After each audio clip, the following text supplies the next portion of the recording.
अहम तो पृथ्वी क्या सर्वोत्तमा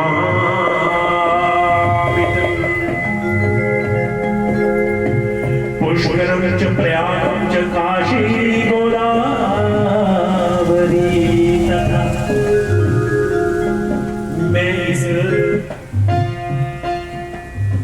तीर्थ यात्रा में गया हुआ था। गोदावरी, काशी, सरयू सब जगह से होता हुआ मैं जा रहा था। ना पश्चिम मन संतोष कलिना धर्म मित्रेण धनेयं पतिता मन नहीं लग रहा था। लोगों की ये पीड़ा को देखकर बड़ा मन चिंतित हो रहा था। आजकल बेटा जो है माँ बाप को नहीं पहचान रहा है, माँ बाप बेटे को नहीं पहचान रहे हैं। और चलते चलते क्या हुआ, मैं चला गया वृंदावन धाम में, वहां पर पहुंच गया और वहां पर वृंदावन जय जय श्री राधेश्याम।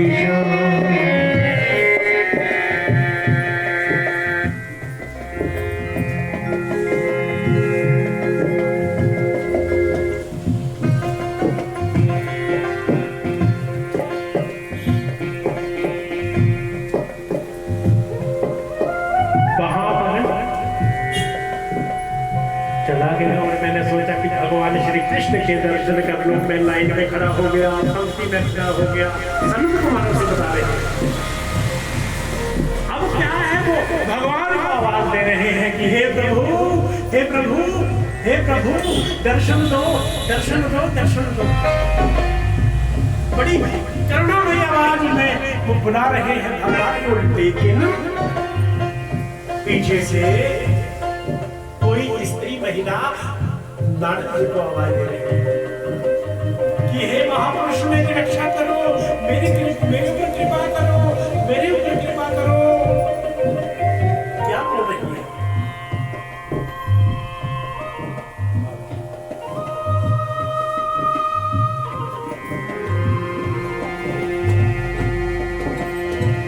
भो भो साधो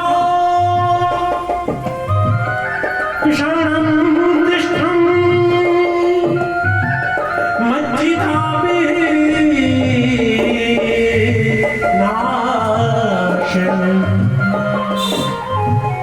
दर्शनम तव लोकस्य सर्वथा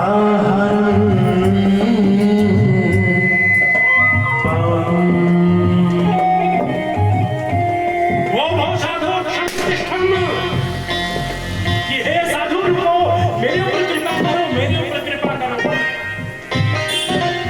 अब नारद भगवान को आवाज दे रहे हैं और वो स्त्री नारद को आवाज दे रही है।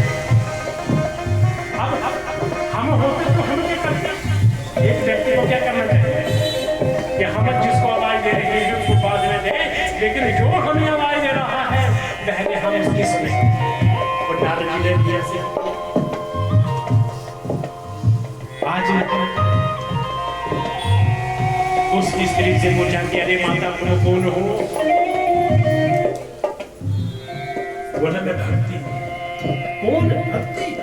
माँ, आप जिसके घर में जाती हो उसके घर में तुम्हें इतनी रेल ठेल कर देती हो। सदना कसाई के घर गई, धन्ना के घर गई, जहां जहां गई, मीरा के घर, प्रहलाद के घर में तुमने रेल ठेल कर दी। लेकिन आज तुम दुखी हो, आपका दुख देखा नहीं जा रहा है। माँ, आप क्यों दुखी हो? अपने दुख का कारण बताओ। भक्ति माता की आंखों में आंसू आ रहे हैं। बोला मैं दुखी हूं तो मैं अपने दुख के लिए नहीं हूं, मैं अपने पुत्रों के लिए दुखी हूं। पुत्र कौन है? एक का नाम क्या है? ज्ञान, और दूसरी का क्या है? वैराग्य। क्या हुआ माँ? बोला कि मैं देखो अभी भी युवा हूँ, लेकिन मेरे दोनों पुत्र जो है वो वृद्ध हो चुके हैं। अब सोचो कि जिस माँ के सामने उसके पुत्र जो है वृद्ध हो जाए और माँ युवा हो, तो उस माँ के मन में क्या बीतती, कितने दुखी होगी वो माँ। कहते हैं कि मेरे सामने मेरे पुत्र वृद्ध हो गए हैं, ये मुझे देखा नहीं जा रहा है। कहते हैं कि कोई बात नहीं, अभी हम सब कुछ ठीक कर देते हैं। अब क्या हुआ कि नारद जी अपने बेटों वहां उनका सुमिरन करने लगे, उनके यज्ञ कर रहे हैं, वेदों को पढ़ रहे हैं, शास्त्रों को पढ़ रहे हैं और ज्ञान और वैराग्य जो है युवा अवस्था में आ जा रहे हैं। लेकिन जैसे ही बंद हुए, जैसे ही अपनी वाणी को बंद किया, वैसे बंद हो गए। सनत कुमार से बोल रहे हैं कि मैं दुखी हूँ तो अपनी उन माता भक्ति के पुत्रों के कारण हूँ। तो सनत कुमार कहते हैं कि आप भागवत कथा राजस्थान क्यों नहीं करवाते? नारद जी कह रहे हैं कि मैंने वेदों को पढ़ दिया, शास्त्रों को पढ़ दिया, तो ये भागवत कथा से क्या होगा? वो कहते हैं कि देखो आम का फल होता है, आम के फल का अगर हमें स्वाद लेना हो तो हमें उसके छिलकों में थोड़ा आएगा, ना तो उसके पत्तों में आएगा, ना टहनियों में आएगा। तो उसके फल को भी आप अगर ले लोगे तो फल में भी उसका आनंद नहीं आएगा। पहले उसके छिलके को निकाल कर रखना पड़ेगा, उसके बाद उसकी गुठली को बाहर फेंकना पड़ेगा और अंत में जो रस जो रह जाएगा वो उसका मूल है। वैसे ही इन वेदों शास्त्रों में कई जगह वेद व्यास की लेखनी कुछ अलग हटकर दिख गई है। लिखा तो ठीक है, लेकिन लोगों ने गलत मतलब निकाल दिया कि जैसे कहा कि सुबह का भूला शाम को घर आ जाए उसे भूला नहीं कहते।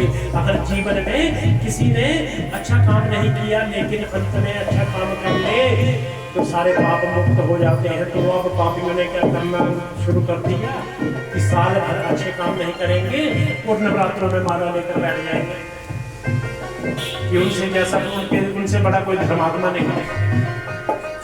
अब किसी ने बोल दिया कि अरे आप तो इतना पाप करते हो और आप देखो ना, व्यास जी ने कहा, इसलिए कहा कहीं लेखनी तो ठीक लिखा है लेकिन लोगों ने उसका गलत मतलब निकाल दिया।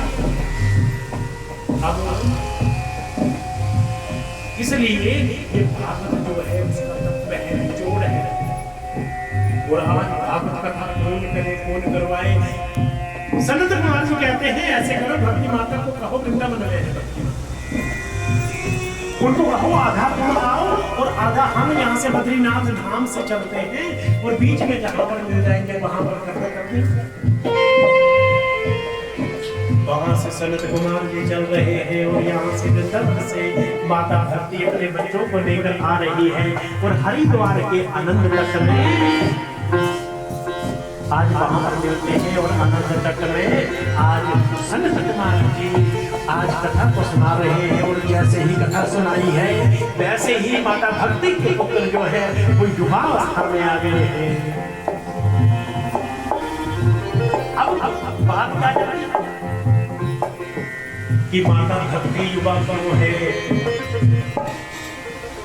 और माता भक्ति युवा क्यों है और उसके पुत्र बूढ़े क्यों हो गए हैं? क्यों? क्योंकि वृंदावन में जाओ तो भक्त बन के जाओ, ज्ञानी बन के मत जाओ। ज्ञानी बन के जाओगे तो आपको गंदी नारियों के अलावा कुछ नहीं दिखेगा। जल्द जल्द रस्सी मिल जाएगी, वो देख लेंगे, पेड़ दिख जाएंगे, लेकिन बांके बिहारी घर नहीं दिखेंगे। बांके बिहारी देख रहे हैं तो भक्त बन के जाओ।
Thank